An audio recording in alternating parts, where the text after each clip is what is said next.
I know this is a very difficult situation for your family. But John is still in critical condition. Di natin alam kung anong pwede mangyari sa kanya sa mga susunod na araw. So please be ready. If there are people close to John's heart na gusto siyang makita, please invite them to come. Dok, huwag mong sasabihin yan. Wala kang karapatan para sintensya ng anak ko. Ang trabaho mo, paggaligin ng anak ko.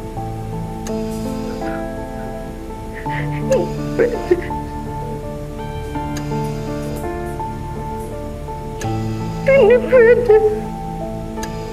Thank you, Doc. Please, we just need time to process.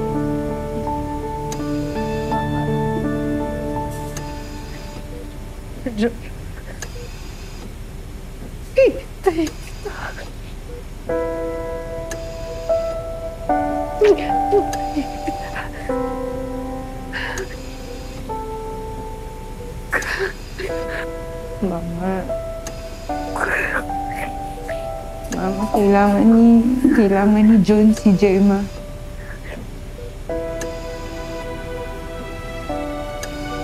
Naririnig mo ba yung sinasabi mo? Yung babaeng yun ang dahilan kung bakit kritikal ang kapatid mo. Mama, doktor na nga po yung nagsabi. Delikado si Kuya. He needs a reason to live, kaya kailangan niya ngayon yung babaeng pinakamamahal niya, Mama. And if you really love him, if you love Kuya, hindi niyo ito ipagkakait sa kanya. Please.